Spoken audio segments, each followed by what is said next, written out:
Tiens, c'est le rendez-vous au quotidien maintenant dans Télématin et direction l'Allemagne, où là-bas se pose une question essentielle suite à une épidémie de grippe aviaire. Alors, c'est pas le seul problème du moment dans ce pays, vous vous en doutez, mais tous les Allemands en parlent. Et quelle est la question? La question c'est, y aura-t-il de la dinde sur les tables à Noël? Pourquoi? Parce qu'il y a plusieurs élevages qui ont été décimés. Ça, c'est la question. Voici la réponse avec Amaury Guibert. Bonjour Amaury.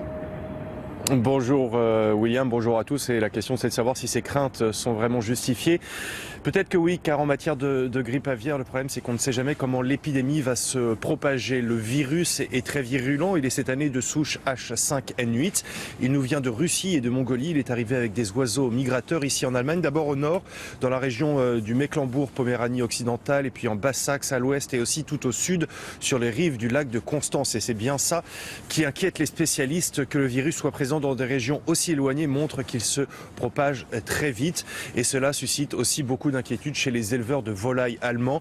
À l'approche des fêtes de fin d'année, c'est le pic de leur activité. Ils sont inquiets car en matière de grippe aviaire, c'est le principe de précaution le plus strict qui s'applique, comme on va le voir dans ce sujet préparé avec Brice Boussoir. Une zone interdite, des hommes en combinaison blanche. C'est à chaque fois la même chose quand un élevage est touché par la grippe aviaire. Tous les animaux vont être abattus, aucun risque n'est pris, tant le virus peut se propager rapidement.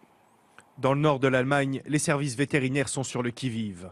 Là, c'est un paon qui a été retrouvé mort dans un parc animalier. Cause du décès inconnue, mais il y a de forts soupçons. On ne doit pas écarter la possibilité que chaque oiseau retrouvé mort peut être porteur du virus de la grippe aviaire. Il faut donc le traiter avec la précaution nécessaire. Et en attendant, les 40 oiseaux du parc vont être éliminés. Un crève-cœur pour les employés. Je ne me sens pas très bien. D'imaginer que tous les animaux vont être tués. Dans la région, plusieurs canards sauvages sont morts de la grippe aviaire.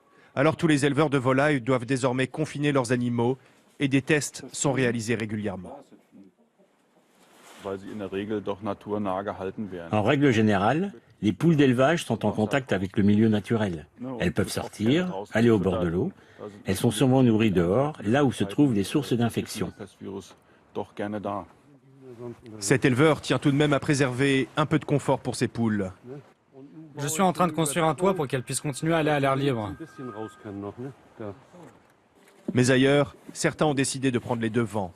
Bien avant les fêtes de fin d'année, cette éleveuse a commencé l'abattage de ses 80 volailles. Tout le monde dit que la grippe aviaire va arriver. Ce qui voudrait dire abattre tous les animaux et tout mettre à la poubelle. On essaie de sauver ce qu'on peut encore sauver. Car les spécialistes préviennent, la météo de décembre et les migrations d'oiseaux sont des facteurs aggravants pour la propagation du virus. Aucune amélioration de la situation n'est en vue. Amaury, est-ce que cette épidémie, puisque c'est bien de cela dont on parle, pourrait toucher les pays voisins de l'Allemagne, notamment la France par exemple?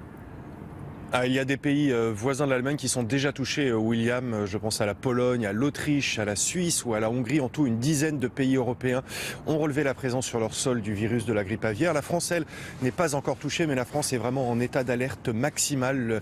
Le ministère de l'Agriculture surveille notamment toutes les zones humides, les lacs, les rivières, là où se concentre la faune sauvage. Et ces zones qui sont surtout des points d'arrêt sur la route des oiseaux migrateurs. Ça, ce sont des zones qui sont vraiment surveillées de très près.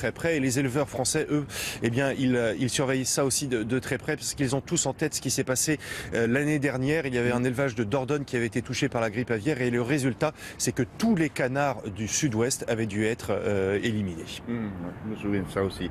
Merci Amaury. À plus tard.